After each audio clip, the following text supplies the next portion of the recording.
Good morning. I wanted to go over one more time. The Rhetorical Analysis 2 final is due this Saturday. I have now graded all of your Rhetorical Analysis 1 entries, and I have briefly looked at everyone's draft on the Rhetorical Analysis 2, and I was looking just to make sure that the argument appears to be correct. So if I saw an immediate problem with your argument, I did make notes in the comments section of the grade book for that assignment. So please go back and make sure that I didn't comment to you. And if I did, please pay attention to those comments. The number one thing I was looking for is that you had the gist of the article correct. So remember, the title of each article in Bad Ideas About Writing is a bad idea, and then your author is going to refute that idea to some extent. Okay, so I wanted to call your attention to some things linked to this assignment. I went ahead and posted the videos that I've done so far on this. I also did the link here to the helper information because analysis is our weak point, I think. We need to work on analysis a little bit more, so please use this as a guide to help you with analysis. Don't forget that you have 3 samples here. You have the Carter sample, the Giovanelli sample, and the Wordle sample. And let's just open up one and just look at it briefly, just to remind you about formatting and that sort of thing. So, set your paper up properly. Make sure that you include page number and last name in the header. And pay close attention to how you work in quotes and how you cite the page numbers. Okay, so don't forget that our article titles have quotation marks around them. And the first time you mention your author, you will put the whole name. And then we keep in present tense when we are talking about the author. Wordle says, writing is always in particular. And then look closely here. When we are quoting our author, the page number goes in parentheses after the quotation marks but before the period. Okay, so you need to make sure that you're doing that. And also don't forget that you have to have a works cited entry.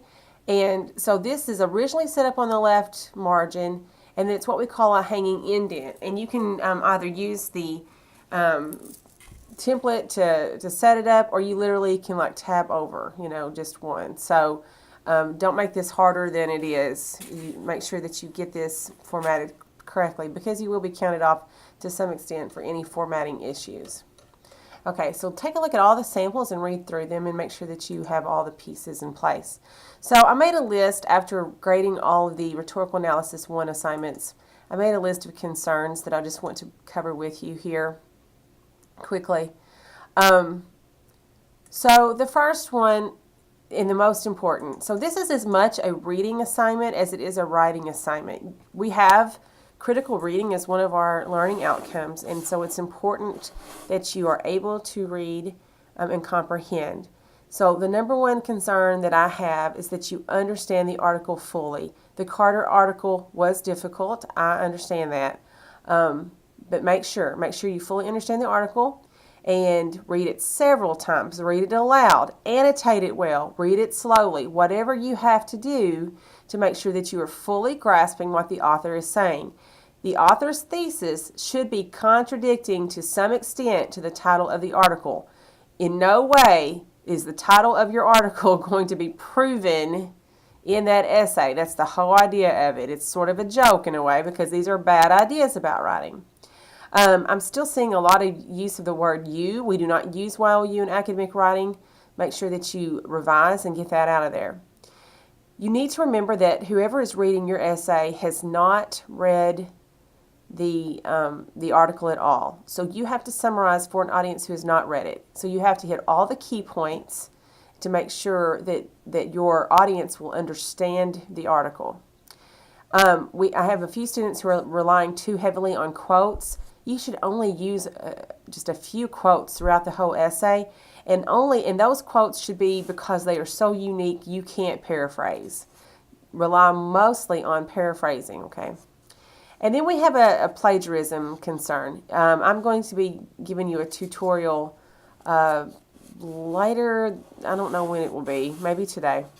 But do not plagiarize. So you cannot simply use the author's words without giving proper credit.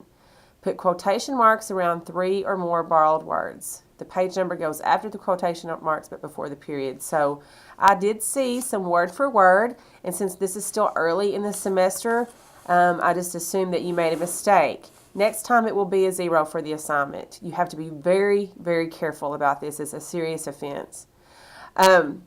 Make sure that once you feel like you have gotten all the content down that you want, make sure you go back and proofread.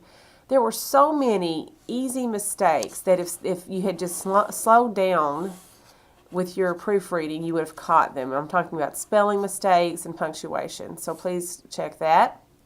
And then, of course, do not forget your analysis portion of this essay. It should be half of the essay because analysis is both how did the author get his message across and was the argument effective. All of that is analysis. So make sure that you give it adequate attention. And then on formatting, you are using MLA style to set up your paper. So that includes everything from the title and the student information to the page numbers and the works-cited entry. So make sure that you're doing that. Times New Roman, 12-point font, double-spaced. I hope all of these things will help you to do well on this next essay. I appreciate your patience with me. I got pretty overwhelmed with all the papers that I had to grade over the weekend. And so anyway, I appreciate your patience, and I hope that this helps. Thanks so much.